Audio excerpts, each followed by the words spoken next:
intanto la linea centropista perché c'è Stefano Zamperin con Matteo Galimberti. Qui con Matteo Galimberti, 2 gol. Che partita per il Monza, una gran partita, si inizia bene questo campionato.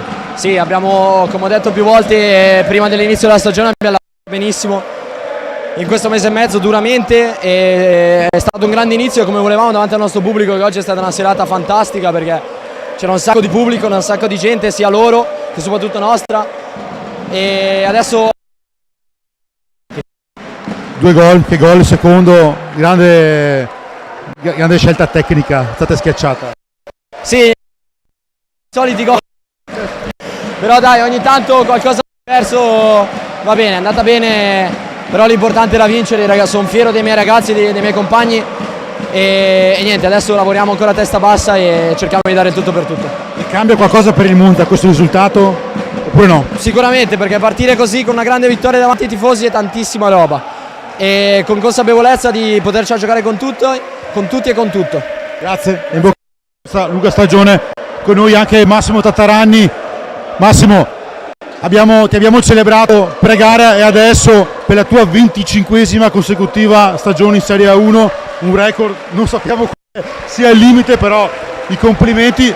Purtroppo non una gran partita per il Vercelli, bisogna lavorare un po' di più per voi per migliorare un po' soprattutto in attacco. Potevo inaugurare in modo migliore i 25 anni di carriera, però oggi non abbiamo giocato bene, abbiamo fatto una pre-season molto buona, ci siamo allenati da tutt'altra parte, ci mancavano questi tifosi tantissimo, ci dispiace tantissimo per la prestazione e soprattutto per loro che ci tengono tanto, dobbiamo e possiamo fare di più. Il precampionato per voi, bisogna ammetterlo, è mancato partite, è mancato il vostro parquet, il nuovo parquet del Pallapregnolato. No, ci è mancato proprio Vercelli, in tutte le situazioni, in tutte le cose. Ci è mancato il clima, ci è mancato tutto. Siamo stati un mese e mezzo a Forte dei Marmi, non è la nostra pista e questa non è una scusa. Oggi abbiamo giocato male, non abbiamo giocato come sappiamo fare molto di più e lo dimostreremo e sono sicuro che lo dimostreremo partita dopo partita. Per te per questa nuova stagione, grazie Massimo, grazie per la tua disponibilità, siamo stati non proprio centrali alle telecamere, purtroppo la telecamera